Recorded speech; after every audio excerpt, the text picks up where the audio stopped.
Gandang araw po, share ko lang ito.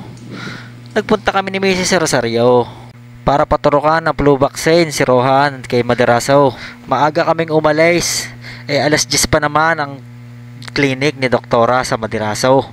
Kaya nagpunta muna kami dito sa City Mart. Sarado pa kaya nag-aliw-aliw muna kami sa labas. Hinintay namin magbukas. Alas 9 pa kasi ang bukas nito.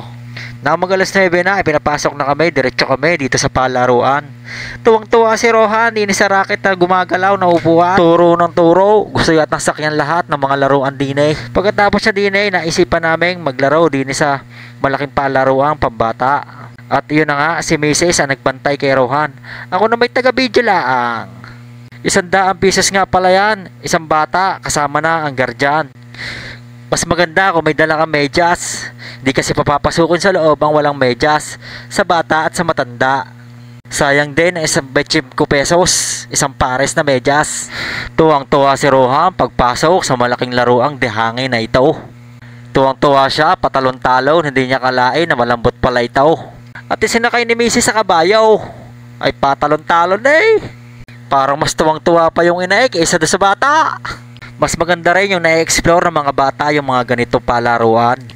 Kahit hindi pa niya na-appreciate ito, kahit 1 taon pa lang siya, okay lang. At ako naman ang sumubok. Napagod na kasi si Mrs. kabubuhat kay Rohan. At ako naman ang natawa kaysa kay Rohan. First time ka naman pumasok sa mga garne. Umakit kami sa itaas, sa pa-slidean. Kaso nga lang ano gambanas. Masarap sa feeling yung naglalaro ka kasama yung anak mo. Yung banding yung dalawa, mas maganda yon. Kahit hindi niya pa na-appreciate, basta yung ama, tuwang-tuwa na yon. Masarap sa feeling yung nagbabanding kayo, pamilya. Minsan lang din ang pagkakataon, kaya gunagunahin na.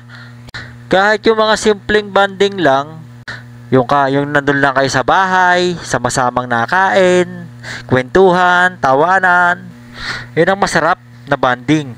Salamat sa panonood. Wow! Wow!